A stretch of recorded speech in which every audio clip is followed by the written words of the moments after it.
Okay, hey, what's happening, guys? It's been a really long time since I have done another video regarding the side effects that have been released by BioNTech, Pfizer, blah, blah, blah.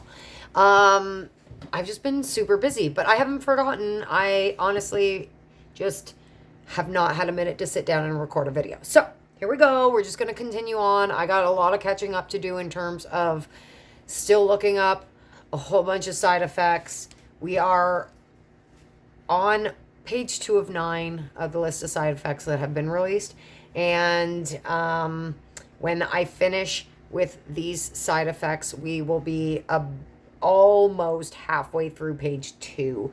So I'm going to work really hard to get through the rest of page 2 for the next video so that we can just keep these moving. And I'm going to try, I think my goal will be to do 1 page in 2 videos so that we can keep this train moving. Okay, so we are picking right up with arthralgia, which is joint stiffness. Arthralgia, I actually experienced from a side effect when I was vaccinated against rabies. I am a wildlife technician and handle rabies vector animals. And so as part of that requirement for school and work, I had to be preventively vaccinated against rabies. And on my 3rd dose, because it's a series of 3 vaccines, over 6 months. Was it? Yeah, it was, I think, 3 vaccines in 6 months. And on my 3rd vaccine, I experienced arthralgia, which like extreme joint stiffness. I couldn't even go up and down stairs. I had to use the wheelchair ramp. Then we move on to arthritis, and we all know what that is, but in case you don't, it's inflammation or swelling of one or more joints. Arthritis enteropathic, which is chronic inflammatory arthritis. Ascites, could be saying that wrong, a condition in which fluid collects within spaces of your abdomen. Sounds great. Aseptic cavernous sinus thrombosis, a life-threatening infection in the sinus. Aspartate aminotransferase abdominal, aspartate aminotransferase abnormal and increased, which is associated with liver injury and damage. Aspartate glutamate transporter deficiency. It's a rare neurological disease caused by mutations in the solucarrier family 25. Basically, the glutamate transporter plays an important role regulating extracellular glutamate concentrations to maintain dynamic synaptic signaling processes. AST to platelet ratio index increase. So it predicts fibrosis and cirrhosis in hepatitis C patients, but basically it's an increase in the ratio. An increase in the ratio means cirrhosis. AST or ALT ratios abnormal, which is an indicative of alcohol liver disease. Moving on to asthma as a side effect. Here's another one we're familiar with, but just in case, it's a narrowing and a swelling of airways that produces mucus. Asymptomatic COVID-19. So the vaccine, I guess, gives you the virus, but not the symptoms, even though they said that the vaccine wouldn't give you the virus. Ataxia, the presence of abnormal and uncoordinated movements. A Ferro Embolism, also known as blue toe syndrome. It's the release of cholesterol crystals from ruptured atherosclerotic plaque in a large artery, resulting in embolization to more distal small and medium-sized arteries. Moving on to atonic seizures, a type of seizure that causes sudden loss of muscle strength. Arterial thrombosis, a blood clot in the artery. Atrophic Hypothyroidism, viewed as later stages of autoimmune hypothyroidism. Atypical benign partial epilepsy, a complicated form of benign epilepsy.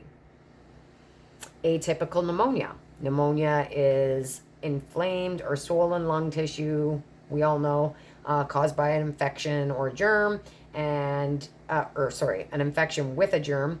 It's with atypical pneumonia, it's caused by a different bacteria than the most common kinds of pneumonia. So it's a type of pneumonia, just not typical of the ones you see people suffer from in the winter. Perfect. Aura, not to confuse with the light that glows around all of us. Aura is a perceptual disturbances experienced by some with epilepsy or migraines. Autoantibody positive, abnormal antibodies generated by pathogenic B cells. Autoimmune anemia, which is a rare type of anemia, bone marrow not producing enough red blood cells. Autoimmune aplastic anemia, considered to be an autoimmune disease. Autoimmune arthritis, a name given to a group of arthritis types where a person's immune system attacks itself.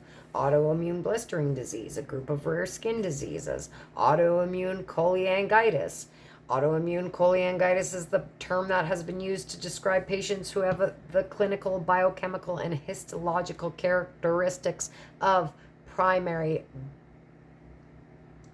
biliary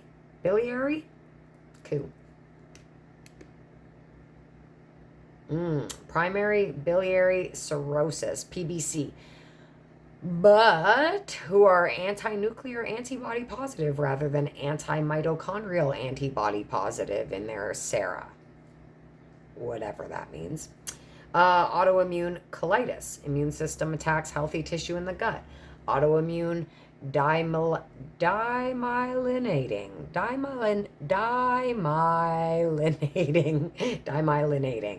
There we go. Body's immune system attacks the body. Autoimmune dermatitis caused by an autoimmune disorder. A lot of autoimmune issues. Autoimmune disorder, when the body's own defense system cannot recognize the difference between foreign cells and your own cells, causing the body to mistakenly attack normal cells. Autoimmune encephalopathy. The body's immune system begins attacking healthy brain cells, leading to inflammation of the brain. Autoimmune enteropathy, rare condition that causes children to have a lot of diarrhea, often to the point of needing IV fluids. I feel bad for that parent or those parents.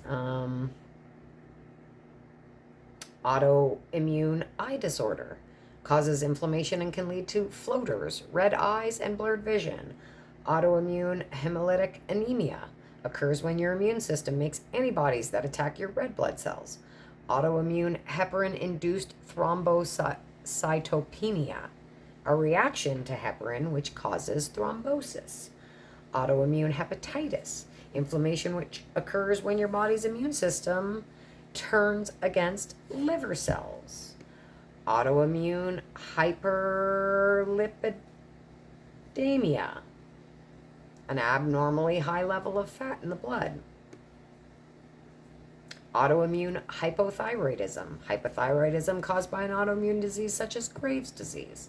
Autoimmune inner ear disease, body's natural defense system attacks the inner ear. Autoimmune lung disease, immune system attacks the lungs. Autoimmune lymphoproliferative syndrome, the body cannot properly regulate the number of immune system cells, also known by most of us as lymphocytes. Autoimmune myocarditis, autoimmune disease which affects the heart, which can cause inflammation of the myocardium, which is your heart muscle. Autoimmune myositis, an autoimmune disease which inflames and weakens muscle fibers. Autoimmune nephritis. This is a complication in people who have lupus, but is being seen in people who are vaccinated with the Pfizer BioNTech vaccine for COVID-19. Autoimmune neuropathy. This occurs when the nerves that control involuntary bodily functions are damaged. Autoimmune neutropenia, a heterogeneous disorder characterized by a decreased neutrophil count.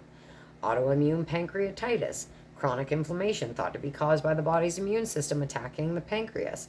And the last that I have on my list that I looked up for this video is autoimmune pancytopenia.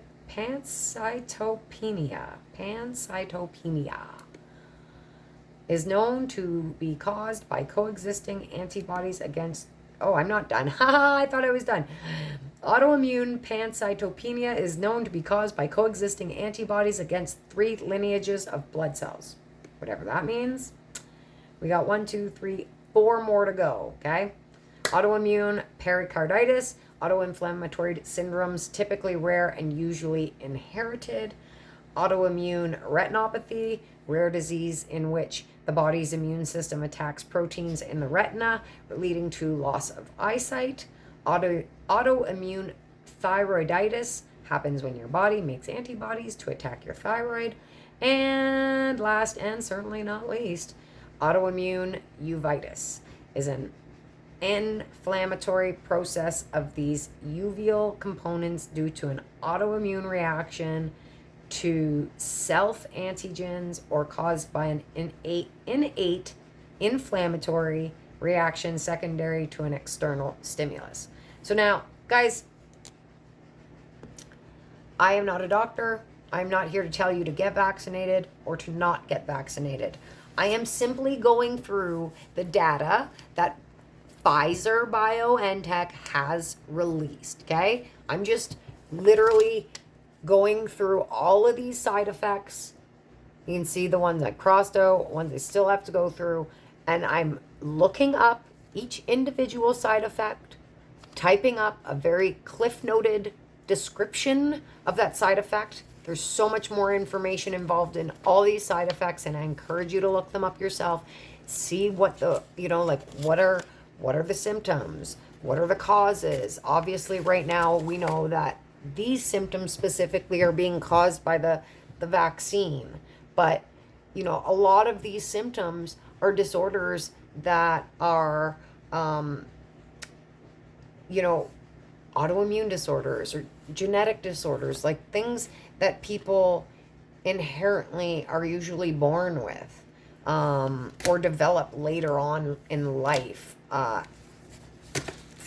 for many different reasons. Like, it just depends on what you're talking about. But this information is out there. Like, you can go and look this up. This isn't hocus pocus I pulled out of the internet. Like, I pulled it off the internet, but I pulled it from Pfizer's website. Like, it's there. If you want to go look at it yourself, you can read the document probably much faster than me going through all of these symptoms and looking them up and then doing these videos about them. But there's a lot there. And a lot of these symptoms are hard to understand and really, as you can tell, challenging to even pronounce. So